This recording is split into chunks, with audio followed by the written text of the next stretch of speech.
நம்ம கிட்ட பார்த்தீங்களா மிவில ரீசெண்டாக லான்ச் பண்ணப்பட்ட டூபோட்ஸ் A550 அப்படி சொல்கிற டூபோட்ஸ் தான் இருக்குது. இதே டூபோட்ஸ் A சீரிஸில் இருக்கிற டூபோட்ஸை ஏற்கனவே நம்ம அன்பாக்ஸ் ரிவ்யூ பண்ணியிருக்கிறோம். அதே சீரிஸில் அட்வான்ஸ் வெர்ஷனாக இதை ரிலீஸ் பண்ணியிருக்கிறாங்க. இதில் நியூவாக ENC டெக்னாலஜி இருக்குது, அதாவது என்விரான்மெண்டல் நாய்ஸ் கேன்சலேஷன் அப்படி சொல்கிற டெக்னாலஜி இருக்குது. இந்த டூபோட்ஸோட அன்பாக்சிங் அண்ட் ரிவ்யூவை தான் இந்த வீடியோவில் நம்ம பார்க்க போகிறோங்க. வாங்க பார்க்கலாம்.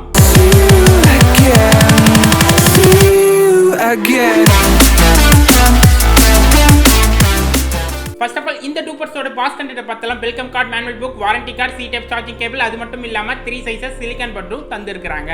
First of all physical overview அப்படி பாத்தீங்களா, ஃப்ரண்ட்ல பாத்தீங்களா அவங்களோட லோகோ வந்து அழகா இண்டிகேட் பண்ணிருக்காங்க. அது கீழே பாத்தீங்களா ஒரு 4 LED இண்டிகேட்டர் கொடுத்துருக்காங்க. கேஸ்ல எவ்வளவு சார்ஜ் இருக்குது இண்டிகேட் பண்றதுக்காக கொடுத்துருக்காங்க. அப்படியே கீழே வந்தீங்களா நம்மளுக்கு சார்ஜ் பண்றதுக்காக சார்ஜிங் போட்டு கொடுத்துருக்காங்க. அப்படியே நம்மளோட ஏர் பட்டை எடுத்தீங்களா அதோட பிசிக்கல் ஓவர்வியூ அப்படி பாத்தீங்களா கீழே பார்த்தீங்கன்னா நம்மளுக்கு வந்து மேக்னெட்டிக் சார்ஜிங் போட்டு கொடுத்துருக்காங்க. அது பக்கத்தில் மைக்குமே கொடுத்துருக்காங்க. அப்படியே டாப்பில் வந்தீங்கன்னா நம்மளோட டச் பேனல் இருக்குது. அது பக்கத்தில் வந்து க்யூட்டாக ஒரு LED இண்டிகேட்டர் கொடுத்துருக்காங்க. இது பேர் ஆகுதா அந்த மாதிரி மோட் ஃபங்க்ஷனுக்காக இதெல்லாம் கொடுத்துருக்குறாங்க. நெக்ஸ்ட் ஆஃப் ஆல் இதோட டிசைன் அப்படி வரையில பார்த்தீங்களா எனக்கு இம்ப்ரெஸ்ஸாக எதுவுமே தோணல. ஏன்னா வந்து ஏற்கனவே வந்து டூபோட்ஸில் எந்த மாடலில் எப்படி டிசைன் பண்ணுவாங்களோ HHL அப்படியே பண்ணிக்கிறாங்க. எந்த மாடிஃபிகேஷன் பண்ணல டிசைனை பொறுத்தளவு. ஸோ வந்து புதுசாக எதுவுமே ட்ரை பண்ணல. அதுக்குன்னு டிசைன் நல்லா இல்லை அப்படிலாம் நான் சொல்லலை. டிசைன் நல்லா இருக்குது, பட் ஆனால் புதுசாக எதுவுமே அவங்க ட்ரை பண்ணல. இருந்தாலும் ஏற்கனவே இருக்கிற டிசைன் எப்படி இருக்குதுன்னு நான் சொல்லிடுறேன்.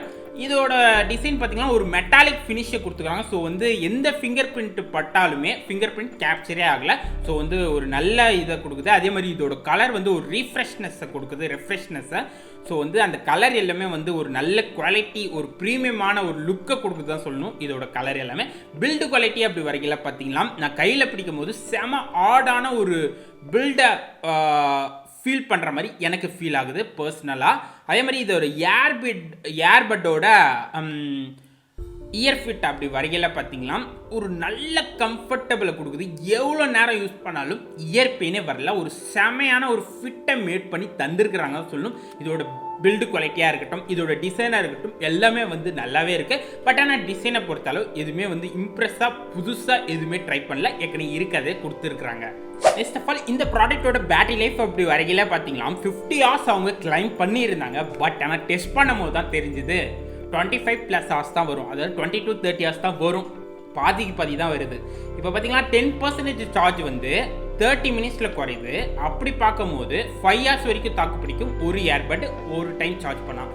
அவங்க சொல்கிறபடி பார்த்தீங்கன்னா கேஸில் 5 times சார்ஜ் பண்ணிக்கலாம் சொன்னாங்க. அது அப்படி பண்ண முடியுமா அதை டெஸ்ட் பண்ணல. பட் ஆனால் ஒரு ஏர்பட்டுக்கு 5 hours வரும். அப்படி 5 into 5 பண்ணால் 25 hours தான் வருது.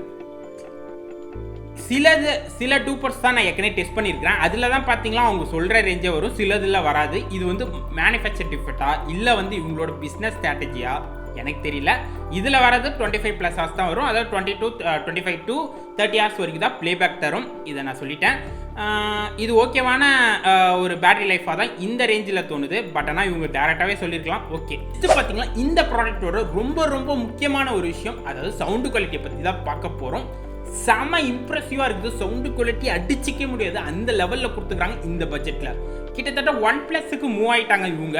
OnePlusஸை பீட் பண்ணுறதுக்கு வாய்ப்பு இருக்குது. அந்த அளவு ஒரு நல்ல சவுண்டு குவாலிட்டியை இவங்க ப்ரொடியூஸ் பண்ண ஆரம்பிச்சிட்டாங்க தான் சொல்லணும். பட் ஆனால் லவுடாக வைக்கும் போது மட்டும் அவங்களோட ஆடியோ ரொம்ப டம்ப் பண்ண மாதிரி இருக்குது, லவுடியாக இருக்குது, கொஞ்சம் இரிட்டேட்டிங் ஃபீலை கொடுக்குது. லவுடாக இருக்கும் போது 100% வைக்கும் போது மட்டும் அந்த ஒரு ஃபீலை கொடுக்குது. அதை மட்டும் இவங்க வந்து இன்னுமே ஆடியோ குவாலிட்டி இம்ப்ரூவ் பண்ணும். பட் ஆனால் முன்னாடி இருக்கிறதுக்கு நல்ல ஒரு இம்ப்ரூவ்மெண்ட்டை மிவி ஆடியோவில் நல்ல கான்சன்ட்ரேட் பண்ணி பண்ணுறாங்க சொல்லலாம். பட் ஆனால் இந்த 70-60% ரேஞ்சில் தான் வச்சு கேட்டிங்களா சான்ஸே இல்லை. ஒரு மெலோடி சாங்காக இருக்கட்டும், ஒரு குத்து சாங்காக இருக்கட்டும், இல்லை ஒரு மூவி பார்க்குறீங்களா வச்சுக்கோங்க, எதுவாக இருந்தாலும் பட்டையில் கலப்புது இதோட சவுண்டு. அந்தளவு ஒரு ஃபீலை உண்டாக்குது தான் சொல்லணும். இதில் ENC டெக்னாலஜி இருக்குது சொன்னேன். ENC technology environmental noise cancellation. இது மூலிமா பார்த்தீங்கன்னா கால் குவாலிட்டி எக்ஸ்பெக்ட் பண்ணாத லெவலுக்கு தந்துக்கிறாங்க. இந்த பட்ஜெட்டில் கொடுத்தது செம ஒரு அட்வான்டேஜ். அந்தளவு ஒரு 90% நாய்ஸை வந்து ரெடியூஸ் பண்ணி ஒரு நல்ல ஆடியோ குவாலிட்டியை ப்ரொடியூஸ் பண்ணி தருது தான் சொல்லணும். இந்த நம்ம டிராஃபிக்லாம் இருக்கும்போது நம்மளோட வாய்ஸை மட்டும் நல்ல ஒரு பிக்கப் பண்ணி தருது. சூப்பரான ஒரு டெக்னாலஜியாக ஒரு லோ பட்ஜெட்டில் இவங்க இன்ட்ரடியூஸ் பண்ணது ஒரு நல்ல விஷயம். இதெல்லாம் 1500 மேலே போனால் தான் கிடைக்கும் இந்த இஎன்சி டெக்னாலஜி. இவங்க வந்து ஒரு லோ பட்ஜெட்டில் தந்தது ஒரு நல்ல ஒரு அட்வான்டேஜாக நான் பார்க்குறேன். நெக்ஸ்ட் ஆஃப் ஆல் இந்த டூபஸோட கனெக்டிவிட்டி அண்ட் லேட்டன்சி வரைக்கும் பார்த்தீங்கன்னா கனெக்டிவிட்டியில் எந்த இஷ்யூமே இல்லைங்க. ப்ளூடூத் வந்து பர்ஃபெக்டாக கனெக்ட் ஆகுது. டிஸ்டன்ஸ் கவரேஜ் பார்த்தீங்கன்னா ஒரு நல்ல ஒரு டிஸ்டன்ட்டை கவரேஜ் பண்ணுது. ஸோ வந்து அதில் எந்த இஷ்யூமே இல்லை. பட் ஆனால் லேட்டன்சி அப்படி வரைக்கும் பார்த்தீங்கன்னா கேமருக்கு ஓரளவுக்கு செட் ஆகும். பட் ஆனால் சம் லேட்டன்சி இருக்க தான் செய்யுது. ஸோ வந்து மரண கேமருக்கு தான் சுத்தமாக செட் ஆகாது. லேட்டன்சி இருக்க தான் செய்யுது. அதுவுமே நான் மென்ஷன் பண்ணிடுறேன். நெக்ஸ்ட் ஆஃப் ஆல் இதோட டச் பேனலோட ரெஸ்பான்சிவ் அப்படி வரையில் பார்த்தீங்கன்னா சம் டிலே இருக்க தான் செய்யுது ரெஸ்பான்சிவ்லுமே. ஸோ வந்து ரெஸ்பான்சிவ் அந்த அளவுக்கு பர்ஃபெக்டாக இல்லை தான் சொல்லணும். அவ்வளோதான் நண்பா. இன்னைக்கு நம்ம செம இன்ட்ரெஸ்டிங்கான ஒரு அன்பாக்சிங் அண்ட் ரிவ்யூ வீடியோ பார்த்தோங்க. இந்த வீடியோ உங்களுக்கு பிடிச்சிருந்தா லைக் பண்ணுங்க. இந்த வீடியோ மட்டும் இல்லை, நம்ம சேனலில் நிறைய வீடியோ இருக்குதுங்க. அந்த வீடியோ எல்லாத்தையுமே பாருங்க. பிடிச்சிருந்தா சப்ஸ்கிரைப் பண்ணி உங்களோட சப்போர்ட்டை தாங்க.